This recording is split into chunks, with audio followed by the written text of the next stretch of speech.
श्रवण सुजस सुनियायऊ प्रभु भंजन भववीर। त्राहि त्राहि आरती हरण शरण सुखद रघुवीर। राजा भरत के नाम से हमारा देश का नाम भारत पड़ा है।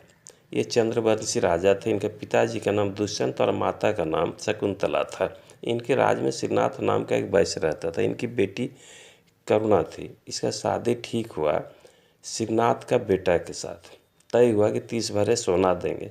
चलिए, ये पैसे कहीं से सोना ला के रखा तो उस क्षेत्र में जंगा नाम का कुख्यात डाकू था। वो लड़के का अपहरण करके खबर भेजता है श्रीनाथ के साथ श्रीधर के घर कि ये सोना दे दो, अन्यथा तुम्हारे बेटी को मार डालेंगे, तुम्हारा सारा संपत्ति हम लूट लेंगे।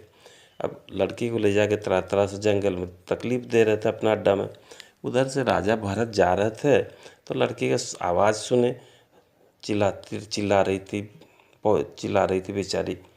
तो राजा गए तो देख लिए तो बोले, भाई तुम कौन हो? बोले, हम जंगा डाकू हैं। तो इसका अपहरण क्यों किए हो तुम?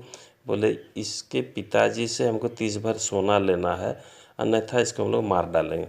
राजा भरत बोले, ऐसा काम मत करो, तुम पहचानते हो हम राजा भरत है?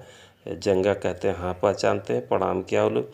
बोले, इसको छोड़ दो, हमारे हवाले करो, हम तुमको 60 भर सोना देंगे। तो पहले तो जंगा विश्वास नहीं करता, फिर कहता है ठीक है, वो दे देता है। राजा कहते हैं कल आ जाओ मेरे दरबार में और 60 भर सोना लेके जाओ। दूसरे दिन दरबार लगता है, लड़की का परिचय कराते हैं राजा भरत। उधर से जंगा अपने साथी के साथ आता है। राजा परिचय कराते हैं सारे सभासद से कि ये कुख्यात डाकू, ये इसका नाम जंगा है। तो सेनापति और मंत्री तलवार तान के कहते हैं इनको बंदी बना लो। राजा कहते हैं नहीं, इनको 60 भर सोना दिया जाए।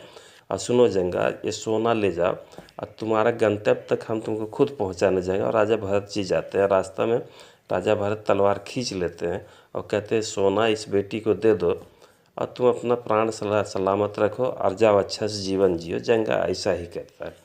राजा भरत उस लड़की को लेके चले जाते हैं श्रीधर के घर और कहते हैं लो, ये तुम्हारी बेटी सुरक्षित है और ये सोना भी तुम रखो और शादी करो। उधर से इनका जो समधी था होने वाला, श्रीनाथ जी अपने बेटा के साथ आते हैं और कहते हैं शादी नहीं हुआ।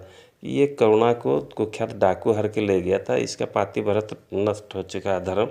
तब राजा भरत कहते ऐसा नहीं है, वो धन के लिए अपहरण किया था, हम उसको सही रास्ता पर ले आए हैं। हे श्रीनाथ जी, अपना बेटा का शादी इससे कीजिए, अन्यथा हम ज़बरदस्ती करा देंगे। इसका एकदम सही है। तब श्रीनाथ जी को गलती महसूस होता है, उस बेटी से शादी होता है। तो ये है हमारे देश का